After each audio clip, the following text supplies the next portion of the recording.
గ్రామానికి నేను 10-15 ఏళ్ళ నుంచి సీఏగా పనిచేస్తున్నాను.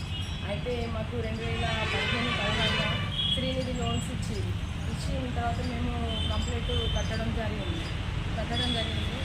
కట్టంగా కూడా మళ్ళీ సంఘాలకు అప్పులు వస్తున్నాయని ఊరి మధ్యలోకి వచ్చి మీటింగ్ పెట్టి మొత్తం గ్రామ సభ మీటింగ్ పెట్టి పరువు తీయగానే ఆయన ఎందుకు ఇట్లా మేము కట్టంగా కూడా అప్పు వస్తుందని నేను ఆఫీస్కి వెళ్ళి సార్ని అడగడం జరిగితే సారు మీకు అప్పులు వస్తాయి అని ఇట్లా కులం పేరుతోని ఇట్లాంటి వాళ్ళకు ఇట్లా అవకాశం ఇస్తే ఇట్లనే ఎదిరిచ్చి మాట్లాడతారని మాది ముందరండా అని తిట్టడం జరిగింది.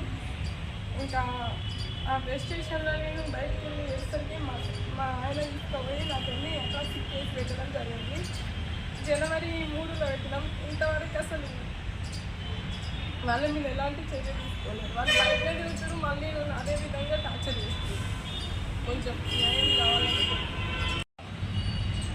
రూరల్ మండలం బందరపల్లి గ్రామానికి చెందిన ఒక మాదిగ సామాజిక వర్గానికి చెందినటువంటి స్వరూప ఆ గ్రామంలో వివోగా 10 సంవత్సరాల నుండి విధులు నిర్వహిస్తూ ఉన్నారు.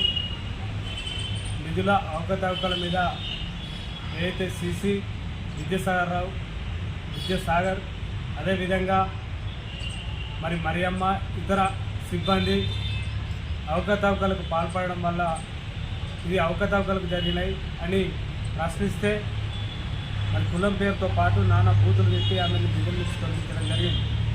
ఈ సందర్భంగా మరి వాళ్ళు ఏదైతే కులం పేరుతో దూషించిన సందర్భంగా పోలీస్ స్టేషన్లో వెళ్ళి పిటిషన్ ఇవ్వడం ద్వారా కేసు నమోదు చేసినటువంటి మరి ఎస్ఐ గారు పూర్తి స్థాయిలో డిఎస్పీ గారు ఎంక్వైరీ కూడా పూర్తి చేయడం జరిగింది. కానీ నెల రోజులు గడుస్తున్న ఇప్పటి వరకు కూడా రిమాండ్ చేయకుండా మరి ఎస్సీ ఎస్టీ కేసులు నిర్దాచే విధంగా ఇలా పోలీసు ఉన్నతాధికారులు వ్యవహరించడాన్ని మేము తీవ్రంగా ఎంఆర్పిఎస్ పక్షాన ఖండిస్తూ ఉన్నాం.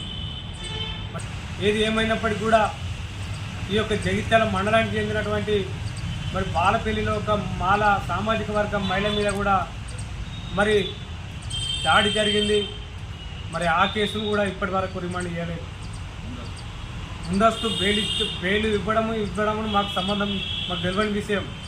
కానీ ఇక్కడ ఉన్నటువంటి ఎస్పీ గారు బాధ్యతలు చేపట్టిన నుండి జిల్లా ఎస్పీ గారి నిర్లక్ష్యం వల్ల ఎస్సీ ఎస్టీ కేసులు నీరుగార్చే విధంగా ఇవాళ ముందస్తు బెయిల్ ఇవ్వడానికి కారణము ఇవాళ పోలీస్ సిబ్బంది ఉన్నతాధికారుల వైఫల్యం అని